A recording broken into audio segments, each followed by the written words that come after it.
the temporal leaders here. I can't do anything but start with my dear friend and great campaign chairman and remarkable candidate, Judith Goodson.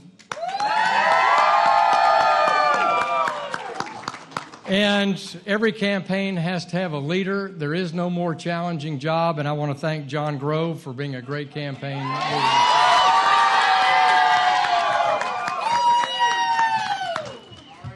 Troop 30 Eagle Scout, though.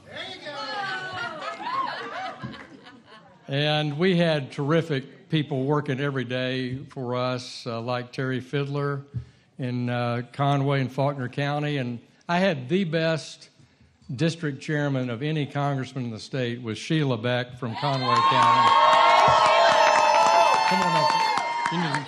You need to be up here. But every day the wheels have to work on a campaign, and so Missy Rickles, Kathy Lanier, Polly Rand, Hunter Sadler, another great Troop 30 Eagle Scout. Great jobs all. I can't thank you enough. And what a great RPA staff we had in this cycle. Thank you, Doyle, Sarah Jo. Thank Alex Beard and Ross Grant for their work in our counties to get out the vote. And this was, if there was a year of getting out the vote, this was the year of getting out the vote. So for the past several months, I think I've made the case successfully that our country is better off than we were 2 years ago. Our economy is better off with the leadership of the Congress and the Trump administration that's cut taxes, reduced regulations, removed the wet blanket of the Obama years on our economy, and we're now growing again, and our small businesses are optimistic, and people are back at work, and wages are increasing. So this country is better off.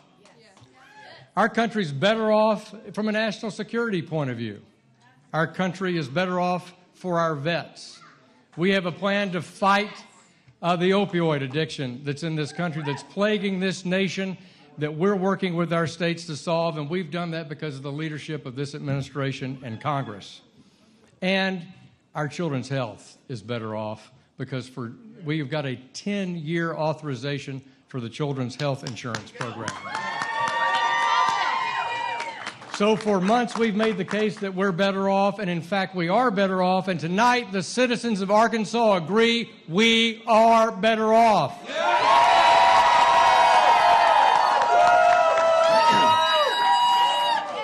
But there are many challenges before this country. Many challenges before this country, and so there is work to do. And I expect to go back to Congress in January and start that work to fix a broken immigration system, to get the border security that this country was promised by President Clinton 25 years ago, and to fix the broken health care system that's burdened our families. Whether you're in an insured plan, you're on Medicare, you're on Medicaid, you're on the exchange, health care costs too much. It's inaccessible, and it's made worse by Obamacare. It needs to be repaired.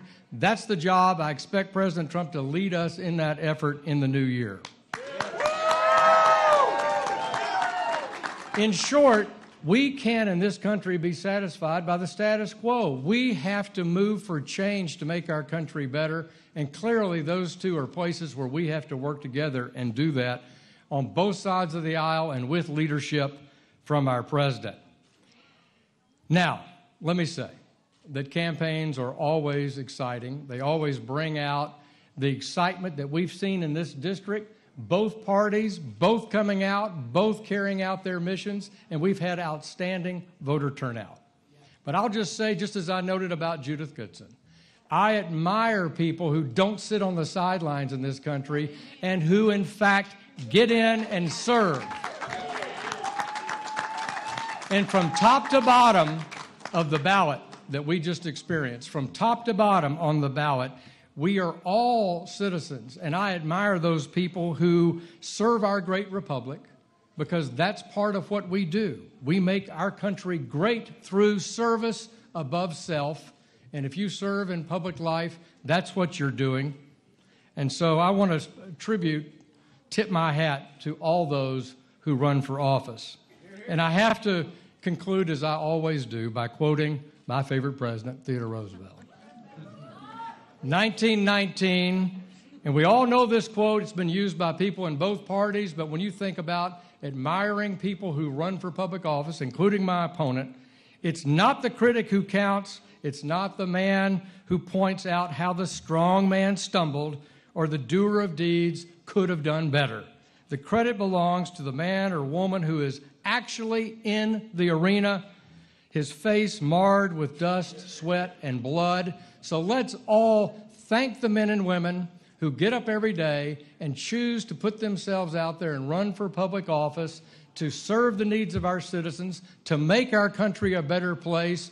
And let me tell you, I will never stop fighting for this state. I will never stop trying to make our country a better place. I'll never stop reaching across the aisle to do that, and that everyone here plays a role in making the United States of America the best country for people to grow up in, work in, immigrate to, join, build a business, raise a family. Let's be proud of this country. Let's be proud of the work we do together to build a better community, and let's keep doing that forward. I'm proud to serve this state. I'll look forward to another term in the United States House of Representatives. Thank you very much.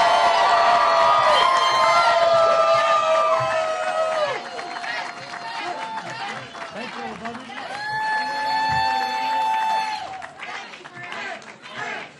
Thank you all.